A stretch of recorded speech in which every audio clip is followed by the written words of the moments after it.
My F rank was a lie. Every woman I contract awakens a power the world has never seen. In this world, your rank is everything. It decides where you live, what you eat, who respects you, and who looks through you like you are not even standing there. The ranking system measures your ability to form contracts, to fight, to grow, to provide. And if your rank is low, none of those things matter. You are invisible. You are disposable. You are exactly what everyone already decided you were before you opened your mouth. This is the world Kale Draven was born into. And this is the world that had already made up its mind about him. Kale is 20 years old. F rank. The lowest classification a person can carry without being completely unawakened. F rank means you can form a contract with one woman, and even that single contract is a stretch at his level. It means your boost ability is weak, your upgrade capacity is minimal, and the woman you contract with will grow slower than anyone else she could have chosen. In a world where women with beast forms compete for the strongest contractors to maximize their own growth and power, an F-rank man is not a partner. He is a handicap. Kale knew this. He had always known this. But knowing something and living it are two entirely different weights to carry. He had been carrying both for a long time. He had a girlfriend. Her name was Nara Vex.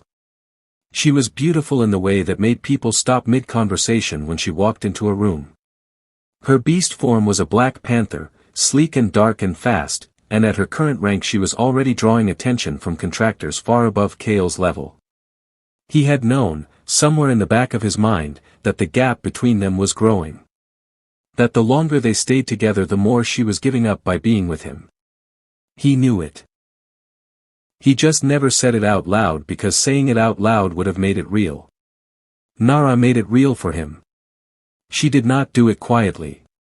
She did not pull him aside, find a private moment, lower her voice. She did it in the middle of the school courtyard, on a Tuesday morning, with half the student body either watching directly or pretending not to while watching from the corners of their eyes. She was standing with Caden Moores when Kale arrived. Caden was B rank, broad-shouldered, the kind of man who wore his rank like an extra layer of clothing, always visible, always announced. He had money. Serious money. The kind that bought the best training facilities, the best equipment, the best everything. He was smiling when Kale walked up, and that smile told Kale everything before a single word was spoken. Nara did not hesitate. She looked at Kale directly and told him it was over.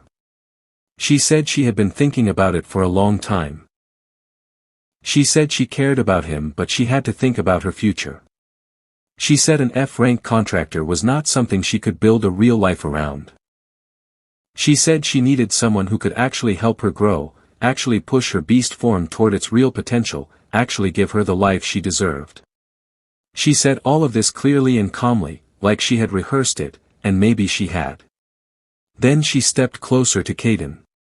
Caden put his arm around her shoulders and looked at Kale with that same smile, the one that was not quite a smirk but lived right next door to one, and he said nothing because he did not need to. The arm said everything. The people around them were quiet for exactly 2 seconds. Then the whispers started. Kale could hear them without trying. F rank. She finally left him. Should have done it sooner. What did he expect? What was she even doing with him in the first place? Kale stood there and took all of it. He did not say anything. He did not fight, did not argue, did not beg. He just stood there and let the moment happen around him, and when it was done he turned and walked away. Not fast. Not slow. Just walked, the way you walk when you have decided that nothing in this place deserves any more of your energy than you have already spent on it. That he walked home. His apartment was small. Everything in it was functional and nothing in it was impressive. One room, one window, furniture that came with the place when he moved in. He sat down on the edge of his bed and stared at the floor for a while. Not crying. Not angry. Just sitting with the weight of it, feeling it settle across his shoulders like something he had been bracing for without knowing it. He was F rank.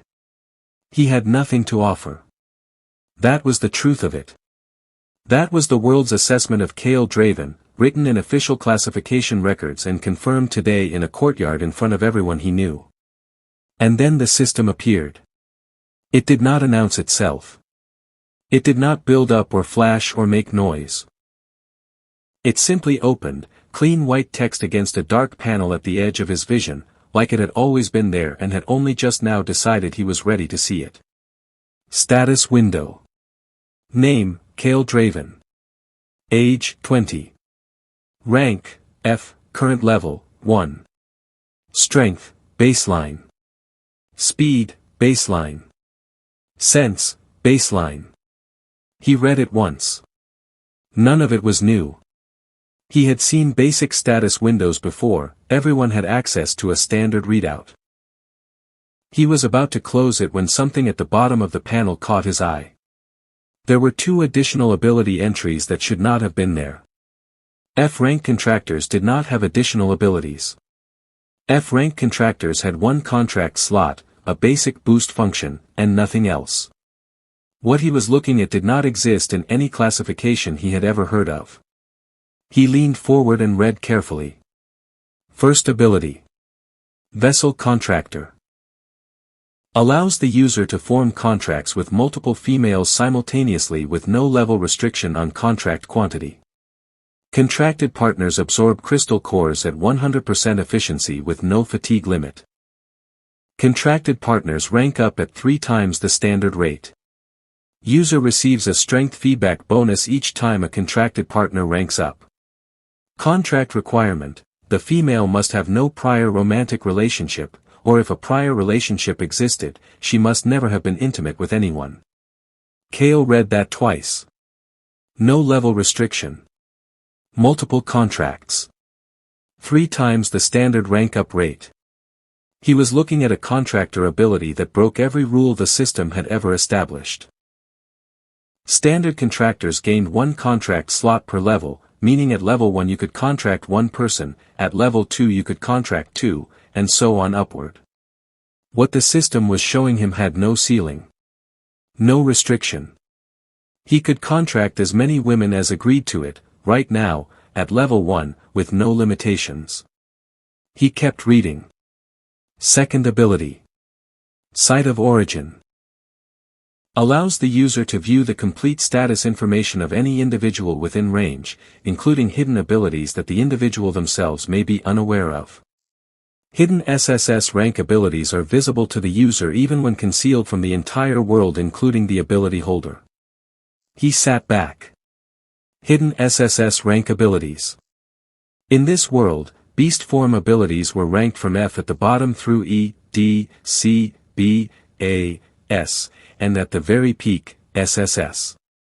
SSS rank beast forms were not common. They were the kind of ability that changed the balance of power in entire regions. Contractors who partnered with SSS rank women were among the most powerful individuals alive. And the system was telling him he could see hidden SSS rank abilities that no one else could detect. Abilities that the women carrying them did not even know they had. He closed the status window slowly.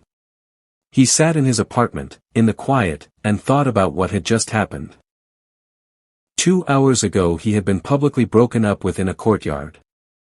Right now he was looking at a system that had just handed him something that should not exist at F rank, that probably should not exist at any rank that he did not celebrate.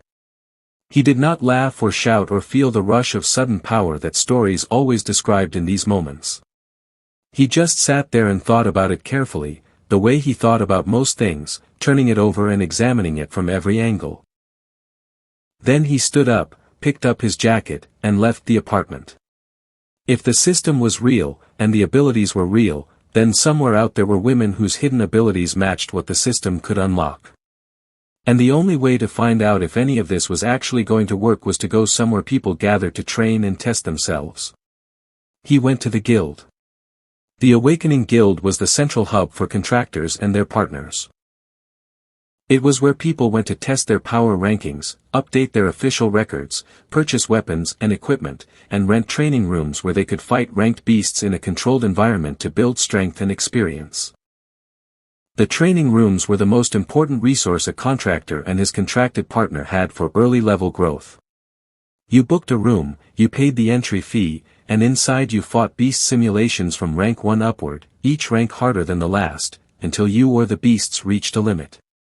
Kale walked in, paid for a training room booking, and joined the short queue at the registration desk. He was standing in line when the system activated without him asking it to.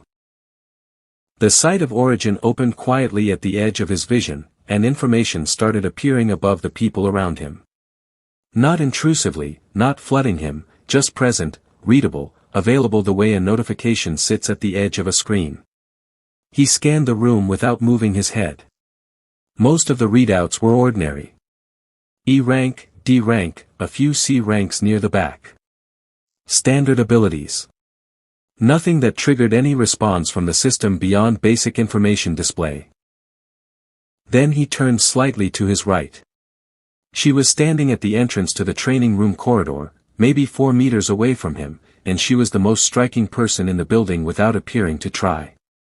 Blue hair, sharp features, a stillness to the way she held herself that looked like composure but read, if you knew how to look, like someone who had spent years practicing not to be noticed. She was wearing standard training gear. Nothing that marked her as wealthy or important.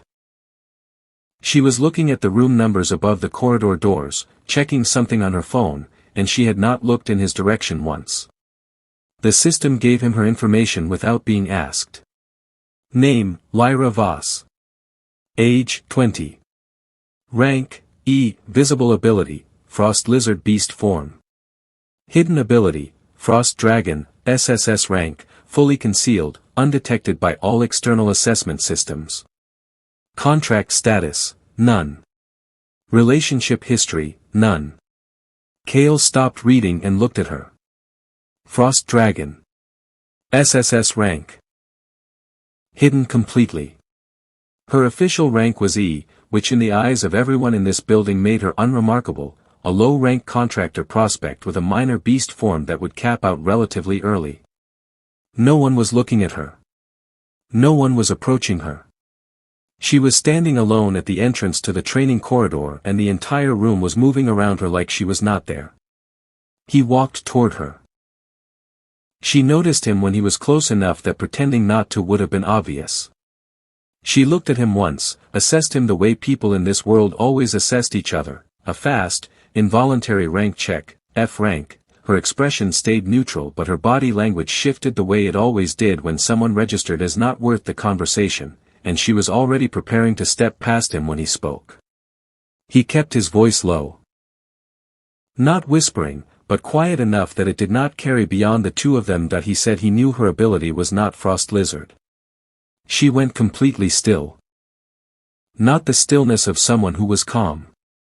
The stillness of someone whose entire body had just overridden its own movement while the mind behind it processed something it had not been prepared for. She looked at him again, and this time the assessment was entirely different. The rank check was gone. She was looking at his face, trying to understand what she had just heard and whether she had heard it correctly. She had not told anyone. That was the thing he needed to understand about what he had just said to her. She had not told a single person in her life what her ability actually was. Not a friend, not a teacher, not a contractor who had approached her. She had hidden it because she was afraid. E rank was already low enough to make her life difficult. If people knew her official rank was E but her beast form was something her rank should not be able to produce, the attention that would bring was not the kind she wanted. Questions. Tests. People trying to contract her for the wrong reasons. And with her parents gone and no one in her corner, attention meant vulnerability. She had kept it locked inside her for years. And this F-rank stranger had just said it out loud in a quiet voice in the middle of the Awakening Guild like it was something he had known all along. She looked at him and she was trying to decide if she was afraid of him or if she was about to be. He could see it. He did not push. He just told her, still quietly, that he was not going to say anything to anyone. He told her he had an ability that let him see what other people could not. He told her she had a hidden ability that was far beyond what her official rank suggested, and that he had the ability to unlock it.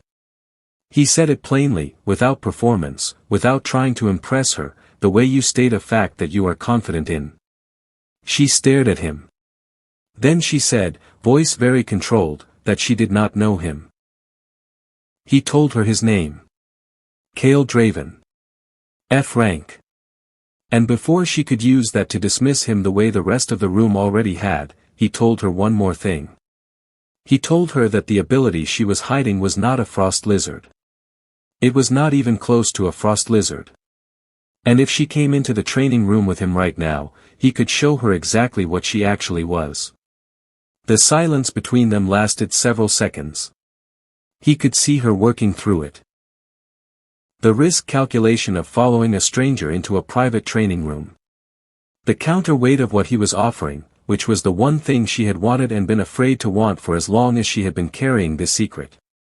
The part of her that said this was dangerous and the part of her that had been waiting for this exact offer for years and could not pretend otherwise. She said they could share the room. She had booked one already and she did not see why she should give it up. He said that was fine. They walked into the training room together. It was a standard mid-tier room. Stone floor, high ceiling, reinforced walls, a beast gate at the far end where the simulations would come through. A weapon rack along the left wall. A control panel near the entrance where you selected your starting rank and the room would generate beasts accordingly. Most contractors started at rank 1 and pushed as far as their partner's current ability could handle, usually stopping somewhere between rank 3 and 5 for a first session. Lyra stood near the center of the room and looked at him. She had her arms crossed and her expression was the careful neutral of someone who was not going to let hope show until there was something real to show it for. He told her to select rank 1 on the control panel and start the session. She did, then he activated his second ability and directed it toward her. The site of origin shifted when he used it actively rather than passively. Instead of simply reading available information, it reached deeper, found the locked layer underneath the surface classification, and pushed against it. He felt the ability engage the way you feel a key turn in a lock that has been sealed for a long time, a resistance, and then a give, and then something opening that had been closed for years. Lyra's body reacted before she could. She gasped. Not pain. Something larger than pain, something that started in her chest and moved outward through every part of her at once. She looked at her hands and her hands were changing. The frost lizard form she had always been able to produce was gone, replaced by something that was building from a completely different foundation. The cold that came off her was not the mild chill of an E-rank ability. It was deep and structural and enormous, the kind of cold that had pressure behind it, that changed the temperature of the room in seconds, that made the air crystallize visibly around her outline. And then she transformed. Not into a frost lizard. Into a frost dragon. She was enormous. Scales the color of deep glacier ice, blue-white and layered and precise, each one catching the light in the training room like faceted glass. Her wingspan filled the upper half of the room. Her eyes, when they found Cale standing below her, were the pale silver blue of frozen water over great depth. She was looking at him the way you look at the first person who ever told you the truth about yourself. She was magnificent. And she had absolutely no idea what to do with that yet. Cale looked up at her and told her the rank 1 beasts were coming through the gate. She turned. The first rank 1 beast came through and she dealt with it so quickly that the word fight did not really apply. She barely moved. A controlled burst of frost breath, targeted, efficient, and the rank 1 beast was done. The gate opened again. Rank 2. She handled it with the same ease, like the difficulty level was not even registering as a challenge yet. Rank 3 came through 2 at a time and she swept them aside with a single movement of her wing that generated enough force to pin both of them against the wall before the frost finished the job. She was warming up. Rank 4 hit differently. Not because it challenged her exactly, but because it was the first rank where she had to actually think about what she was doing, where the beast had enough speed and mass to require a genuine response instead of a reflexive one. She fought it fully, and watching her fight fully was something else entirely. She was fluid and precise and completely natural in a form she had never used before, like her body had been waiting for this and already knew everything it needed to know. Rank 5. She slowed it down, surrounded it in frost, and crushed it with a force that left a visible imprint in the stone floor. Rank 6 came through and she hit her first real wall. Not a loss.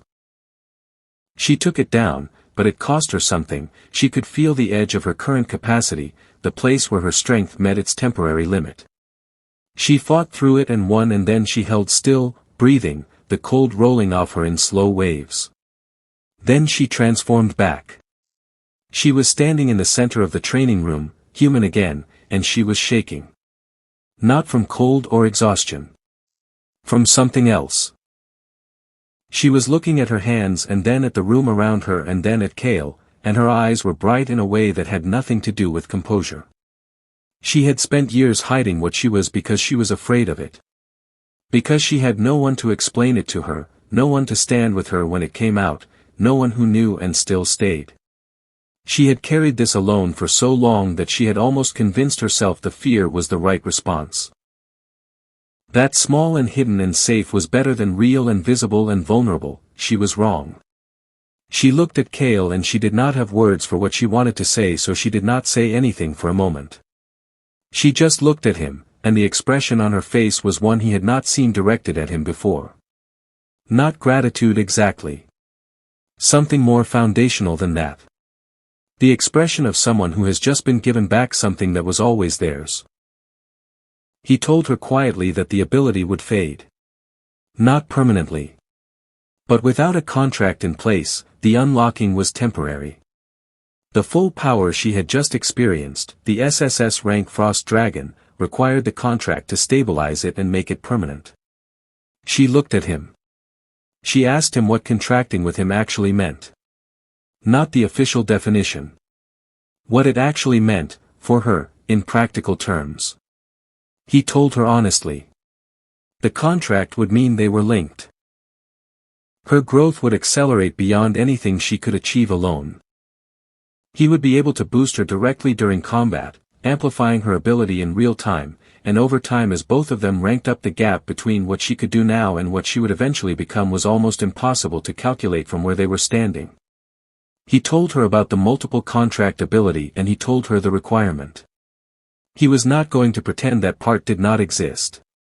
She listened to all of it. Then she asked him one question.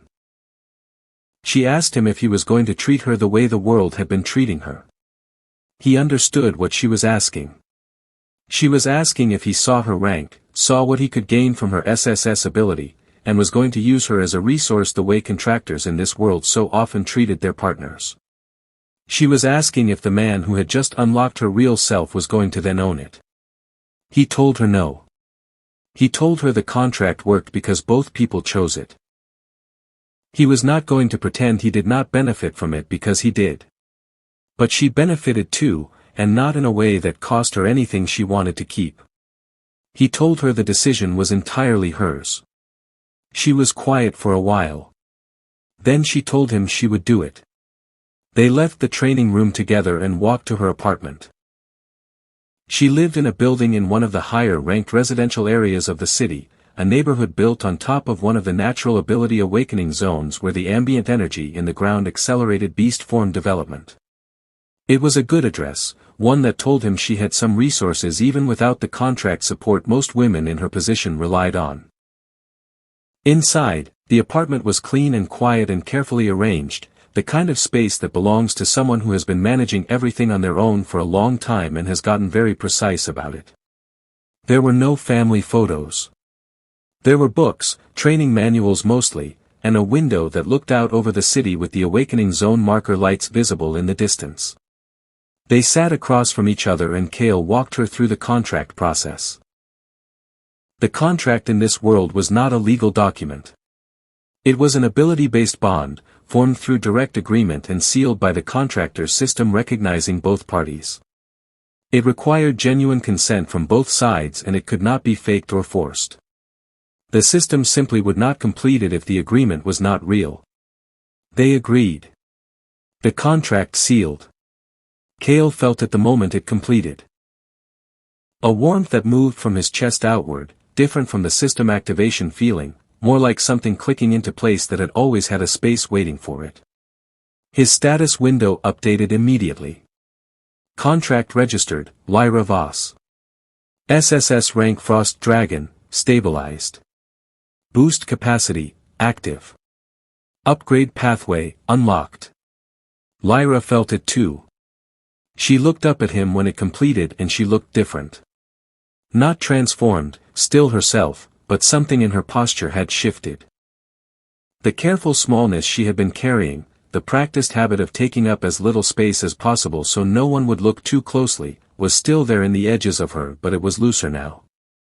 Like a thing she was still wearing but no longer needed to hold closed. She asked him what happened next. He told her that tomorrow they would start building. There was a school exam coming up, and after that there was everything else. The ranking system, the crystal cores they would need to collect to push their levels upward, the work of turning what the contract had unlocked into something that could stand against whatever the world decided to put in front of them. She nodded slowly. Then she said something he had not expected. She said she was glad it was him. Not because he was powerful or because the system had matched them or because of what the contract would do for her rank. She said she was glad it was him because he had walked up to her in a building full of people and spoken to her like what she was hiding was not something to be ashamed of. Like it was just a fact. Like she was already worth approaching before he said a single word about what he could offer. Cale looked at her for a moment. Then he said he was glad it was her too. Outside the window, the awakening zone marker lights pulsed slowly in the dark, steady and constant, the way they had every night for as long as the city had existed. The city moved on the way it always did, completely unaware that in a small apartment in a high-ranked residential building, an F-rank contractor and a girl with a secret she had been carrying alone for years had just agreed to something that was going to change everything. Neither of them knew yet exactly how much. But it had already begun. If you enjoyed this story, don't forget to like the video and subscribe to Anime Void for more amazing anime and manhwa recaps. What did you think about this video? Let me know your thoughts in the comments below. I'd love to hear your opinions. The morning after the contract felt different. Not in a dramatic way. Not in the way stories described it, where everything looked brighter and the world seemed to have shifted on its axis overnight. It was quieter than that. More internal. Cale woke up in his own apartment and lay still for a moment, feeling the contract bond sitting in his chest like a new weight that was not uncomfortable, just present, just real in a way that yesterday it had not been. He opened his status window. The changes were already visible. His base stats had not jumped dramatically, he was still level 1, still F rank in the eyes of the world, but the system was showing him things that had not been there the day before. The feedback bonus from Lyra's contract was active. Every time she ranked up, every time she absorbed crystal cores and pushed her level higher, a portion of that growth would return to him as a strength bonus. It was not instant. It was cumulative.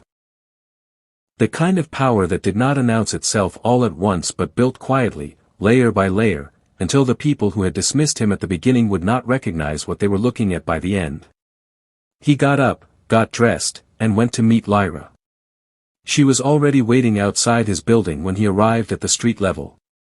She was dressed practically, training gear, hair pulled back, and she had a bag over one shoulder that told him she had packed supplies without being asked. She looked at him when he came out and there was something different in how she held herself this morning compared to yesterday in the training room. Yesterday she had been cautious, processing, carefully managing how much she let show. This morning she was still contained but it was a different kind of containment. Not hiding. Just herself, settled. She asked him what the plan was for today.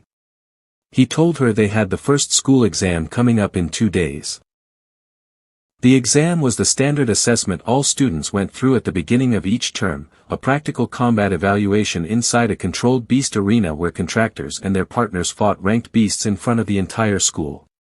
Your performance determined your official ranking for the term, affected your access to school resources, and went on your permanent record.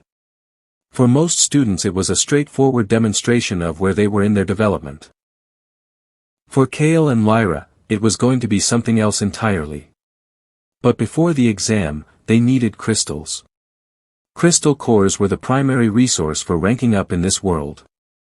When you defeated a beast, it dropped a crystal core corresponding to its rank. Your contracted partner absorbed the cores to increase their level, pushing their beast form higher and unlocking more of their natural capacity. The standard method was to fight beasts at the guild training rooms, but those cores were simulated and gave reduced absorption rates. Real cores, taken from real beasts in the field, gave full absorption, and with Kale's contractor ability allowing Lyra to absorb cores at 100% efficiency with no fatigue limit, real field hunting was going to accelerate her growth at a rate nobody watching would be able to explain. He told Lyra they were going to the city outskirts to hunt. She nodded once and they moved. The hunting zones outside the city were divided into numbered regions based on beast concentration and rank. Zone 1 was the closest to the city boundary and held rank 1 and rank 2 beasts almost exclusively, manageable for most early-level contractors and their partners. Zone 2 pushed into rank 3 and 4 territory, requiring a more serious ability level to operate safely. Zone 3 was where rank 5 beasts began to appear, and it was not generally recommended for anyone below C-rank contractor status and a well-developed partner. Kale and Lyra were going to Zone 1 to start. He was not reckless. He wanted to see how her field performance compared to the training room before he pushed the zone boundary. They passed through the city checkpoint at the eastern gate. The guard on duty checked their credentials, looked at Kale's F-rank designation, looked at Lyra's E-rank, looked at them together, and said nothing but his expression said enough. 2 low ranks heading into the hunting zone was not unusual. There were always people doing early-level grinding out here, but there was a particular kind of skepticism reserved for pairs where neither person looked like they should be out here at all. Kale signed the entry log and they walked through. The terrain outside the city changed quickly. The organized streets and buildings gave way to open ground, then to denser vegetation, then to the kind of landscape that the beasts had claimed as their own. It was not wilderness exactly. The zones were monitored, there were checkpoint stations at intervals, and other hunting parties were visible in the distance moving through the same areas, but it had a different quality to the air out here. An alertness. The sense that the rules of the city did not extend this far and the things that lived out here operated on a different set of priorities. Lyra was quiet as they moved, but it was an attentive quiet, not a withdrawn one.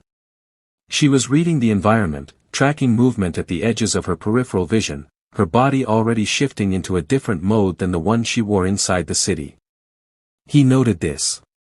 She was not someone who needed to be told how to be careful. She had been managing herself alone for long enough that situational awareness was not a skill she had to think about, it was just how she moved through the world. The first rank 1 beast found them before they found it. It came from the left, fast and low to the ground, a scaled creature about the size of a large dog with enough speed to close the distance between trees and open ground in under 2 seconds. Lyra was already moving before Kale registered it fully. She shifted into partial beast form, not the full frost dragon, just enough transformation to bring her speed and reaction time into a range that matched the incoming threat, and intercepted it cleanly. One strike, frost reinforced, and the beast dropped. The crystal core materialized above the body and Lyra absorbed it immediately. The system registered it. Kale felt the absorption complete through the contract bond, a faint pulse that told him the core had gone in at full efficiency, no waste, no fatigue cost to Lyra. She looked at him and said that felt different than the training room. He told her it was because it was real. Training room cores were echoes. Field cores were the actual thing. She was going to feel the difference in her level progression by the end of today in a way that a month of training room sessions would not have matched. She absorbed that information the same way she absorbed the core. Completely, efficiently, no excess reaction. They kept moving. The next 2 hours were methodical. They worked through the rank 1 zone systematically, Lyra handling each engagement with increasing confidence, the Frost Dragon ability becoming more natural with each fight. Not that she had been unnatural with it, from the first moment in the training room it had felt like hers, because it was hers, it had always been hers, but there was a difference between the first time you use something and the 20th time. The edges get cleaner. The instincts get sharper. She was learning the weight and reach and timing of what she could do, and she was learning it fast. After the first hour Kale began actively boosting her during engagements. The boost function of his contractor ability worked through proximity and focus. He did not need to touch her or speak to her. He needed to be close enough and to direct his ability toward her deliberately, and when he did her output increased measurably. The frost she generated went colder and traveled further. Her transformation speed increased. The force behind her physical strikes in partial beast form doubled in a way that was visible from the outside. She noticed it the first time he activated it. She was mid-engagement with a rank 2 beast and suddenly the frost breath she had been producing was twice what she expected, and the beast was encased before she had finished the motion. She straightened up and looked at him over her shoulder. He told her that was the boost. He told her he could sustain it indefinitely at his current level, and as both of them ranked up it would become significantly more powerful. She looked at him for a moment with an expression he was starting to recognize. It was the expression she made when something exceeded what she had calculated to expect, a small recalibration happening behind her eyes, a quiet updating of the model she had been building of what this contract was and what it was going to mean. Then she turned back to the hunting zone and kept going. By midday they had worked through enough rank 1 and rank 2 beasts to have accumulated 70 crystal cores. 70 was not a number that should have been possible for a single morning session at their combined official rank. Standard hunting efficiency for an E-rank partner with an F-rank contractor would have produced maybe 15 to 20 cores in the same time frame, accounting for rest breaks and the fatigue that normally accumulated after repeated beast engagements. Lyra had not needed a single rest break.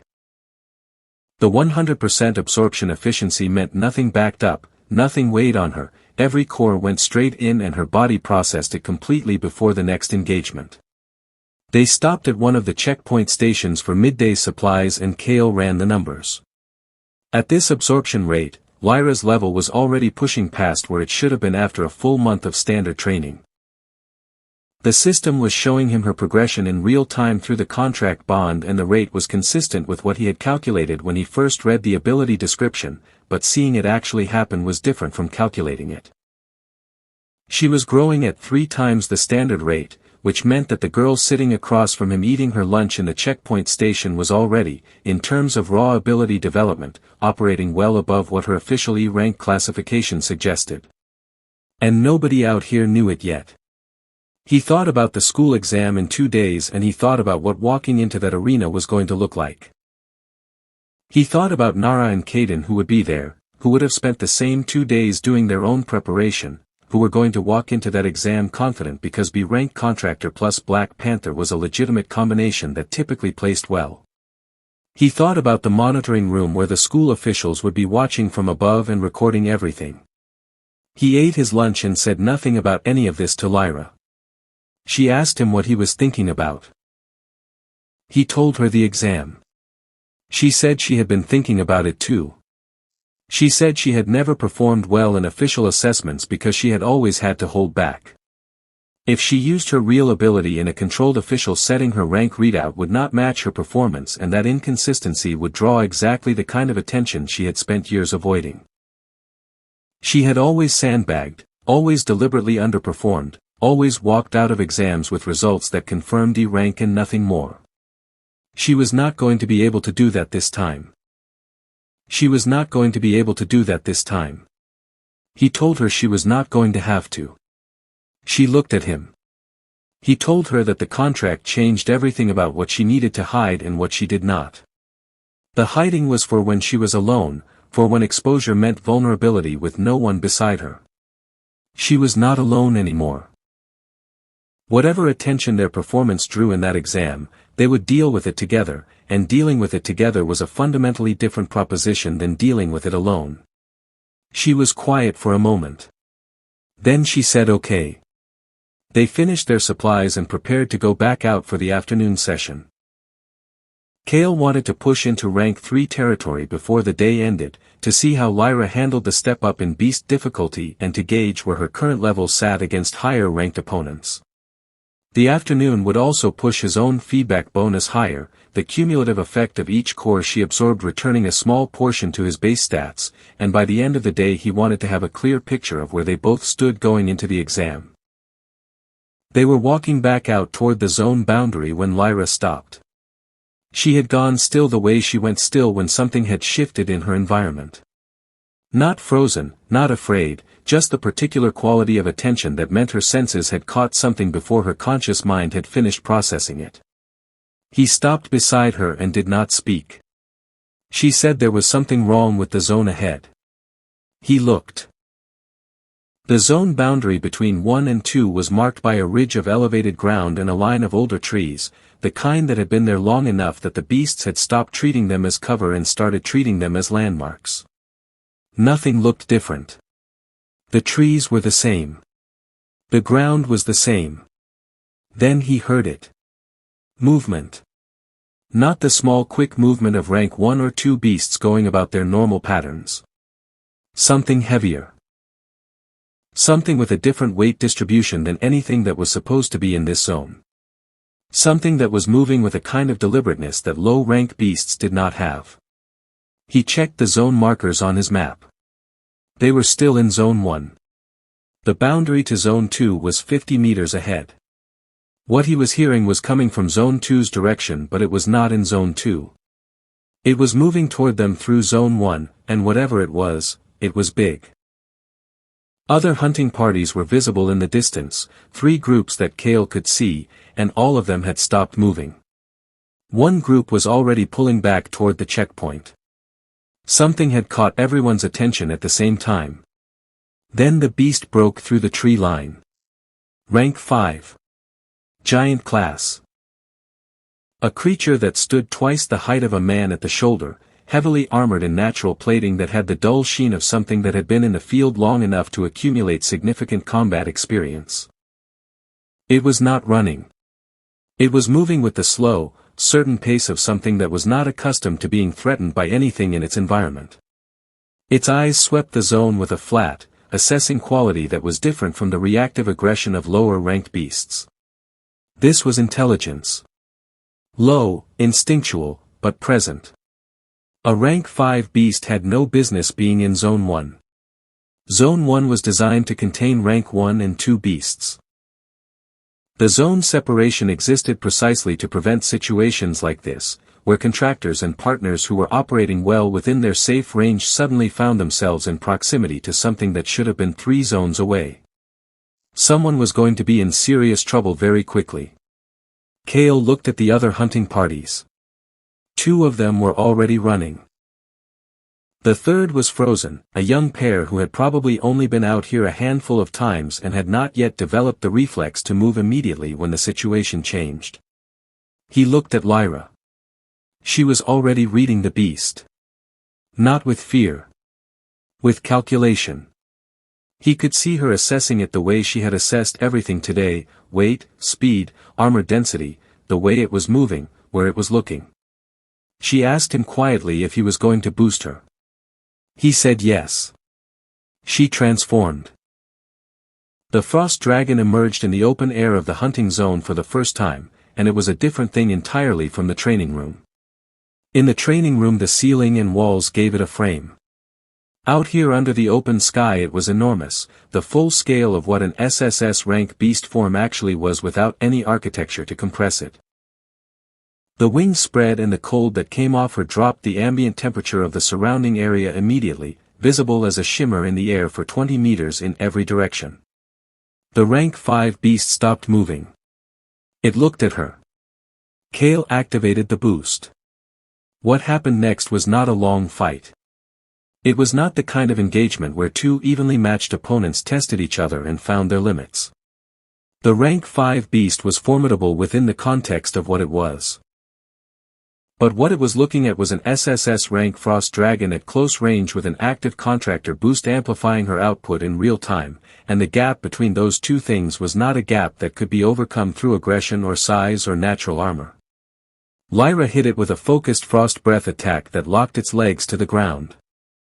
Then she came down on it with a force that was precise and total and left absolutely no room for the fight to continue. The beast dropped. The crystal core materialized above it. A rank 5 core, significantly larger than anything they had collected today, worth in raw absorption value more than the entire morning's haul combined. Lyra absorbed it before Kale could say anything. He felt it come through the bond like a wave. The feedback to his own stats was the strongest single pulse he had felt yet, the rank 5 core's absorption sending a return bonus through the contract that pushed his base strength noticeably upward in a single step. He checked his status window quickly. He had moved. Not a full rank, not yet, but the gap between where he had been this morning and where he was now was already visible in the numbers. He looked up. Standing at the edge of the cleared area, about 30 meters away, were two people who had apparently not run when the rank 5 appeared. One of them was a tall man in his 40s with the kind of build that came from years of serious contractor training, wide through the shoulders, hands that were relaxed but positioned in a way that told Kale this was someone who had been in dangerous situations often enough that calm was his default response to them. He was watching Lyra transform back to human form with an expression that Kale could not fully read from this distance. Beside him was a younger woman, late 20s, her contractor's badge visible on her jacket, her posture slightly behind and to the left of the older man in a way that suggested she was with him but not leading. Lyra finished her transformation and came to stand beside Kale. She looked at the two people watching them and her posture shifted almost imperceptibly, a small tightening that Kale noticed because he had been learning to read her. He asked her quietly if she knew them. She said the older man was her uncle. His name was Doran Voss. Kale looked at Doran Voss. The site of origin activated without him consciously directing it. Information appeared above Doran the way it had appeared above everyone else today, clean and readable and honest in the way that people's faces rarely were. Name, Doran Voss. Rank, B, contracted partner, Sela, Dark Viper beast form, a rank. Status, active contractor. And below the standard information, in the layer that the site of origin could reach that no standard assessment system touched, the emotional and intentional data that the ability made visible to him. Current primary focus. Lyra Voss, contract acquisition. Status, ongoing. Method under consideration, competitive displacement of current contractor. Kale read it twice. He kept his face completely neutral. Doran was walking toward them now, his expression shifted into something that looked like warmth, the practiced warmth of someone who was good at presenting the version of themselves they wanted other people to see. He spread his hands slightly as he approached, a gesture that said he was open, unthreatening, pleased. He said Lyra's name when he was close enough, and his voice had the texture of someone who was used to being listened to. Lyra said hello to him with a restraint that told Kale she was not entirely comfortable, though she was managing it well enough that someone who did not know how to read her would not have caught it. Doran looked at Kale. He said he did not think he had met Lyra's contractor. Kale introduced himself. F rank. He watched Doran's eyes register the rank and do something with it that the practiced warmth of his expression almost but not quite concealed. Doran said it was good that Lyra had found someone. He said he had been concerned about her being without a contract for so long. He said the Voss family had always wanted what was best for her. Kale said that was good to hear. There was a pause in the conversation that lasted about 3 seconds and contained an entire exchange that none of them said out loud. Then Doran said they should all walk back to the checkpoint together. He said they could catch up properly. He said there was much to talk about. Lyra said that sounded fine. They walked back. Kale walked beside Lyra and slightly behind Doran, and he spent the walk back to the checkpoint watching Doran the way he had spent the morning watching the hunting zone. Reading patterns. Noting what was said and what was not said and the gap between the two. Doran asked Lyra questions about her training, her current level, how the contract was going. The questions were framed as concern. The site of origin told him they were assessment. Doran was building a picture of where Lyra was in her development and what the contract with Kale had produced so far. The woman with Doran, Sela, said almost nothing during the walk. She watched Kale once with an attention that was different from casual observation and then looked away. At the checkpoint they parted ways. Doran said he would see Lyra at the school exam in 2 days. He said it with the tone of someone who was looking forward to something, and not just because of family pride. When he was gone, Lyra exhaled slowly. Kale asked her how much she trusted her uncle. She was quiet for a moment. Then she said Doran had always been around, always presented himself as looking out for her since her parents died, always been the family member who checked in and offered support. She said she had never had a reason to distrust him specifically. But she said she had also never fully relaxed around him. That there was always something in the way he engaged with her that felt like he was calculating something she could not see. Kale thought about the information the site of origin had shown him. He did not tell her everything yet. Not because he wanted to keep it from her but because what he had seen was intentional data, what Doran was considering, and considering was not the same as doing. He needed more before he brought this to her in a way that would land correctly, in a way that gave her something concrete to stand on rather than something that might feel like her contractor reading threat into a complicated family relationship. He told her to be careful around her uncle. He told her to pay attention to anything that felt off in the days coming up to the exam. He told her that if anything happened, even something small, to tell him immediately. She looked at him steadily. She asked if he knew something. He said he was being cautious.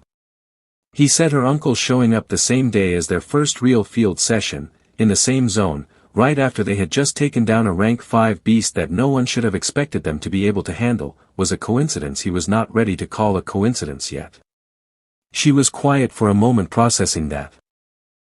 Then she said she understood. They collected their total for the day from the checkpoint records. 200 rank 1 cores, 300 rank 2 cores, 100 rank 3 cores, and 1 rank 5 core from the giant beast. 601 crystal cores in total from a single day of field hunting. The checkpoint officer who tallied it looked at the number and then looked at Lyra's E-rank badge and then looked at the number again and did not say anything because there was not a polite framework for expressing what he was looking at. Kale signed the log and they headed back to the city.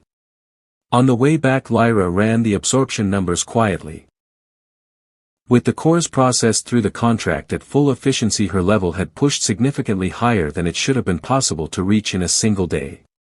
Kale's feedback bonus had also moved him in ways that were not yet visible on his official record but were very much visible in his status window. The gap between what the world's record said about both of them and what the system was showing him was already substantial. By the exam in 2 days it was going to be considerably larger. They walked back through the eastern gate as the city's evening lights were beginning to come on, the awakening zone markers pulsing in the lower districts the way they did every night, steady and regular and indifferent to the fact that everything for the two people walking past them was moving faster than the world had calculated. They reached the point where their routes to their respective apartments diverged. Lyra stopped and looked at him. She said she would meet him at the school entrance on exam day, 1 hour before the start time. He said that worked. She nodded once and started walking. Then she stopped and looked back at him over her shoulder. She said she had fought alone for a long time. She said she was going to need some time to get used to the fact that she did not have to do that anymore. She said she was not complaining about that. She just wanted him to know it was an adjustment. He told her to take whatever time she needed. He told her he was not going anywhere. She held his gaze for a moment. Then she turned and walked home. Kale stood at the intersection for a while after she was gone. The city moved around him the way it always did, indifferent, enormous, full of people operating inside the rules of a ranking system that had decided exactly what both he and Lyra were worth before either of them had a chance to demonstrate otherwise. He thought about the exam in 2 days. He thought about Doran Voss and what the site of origin had shown him.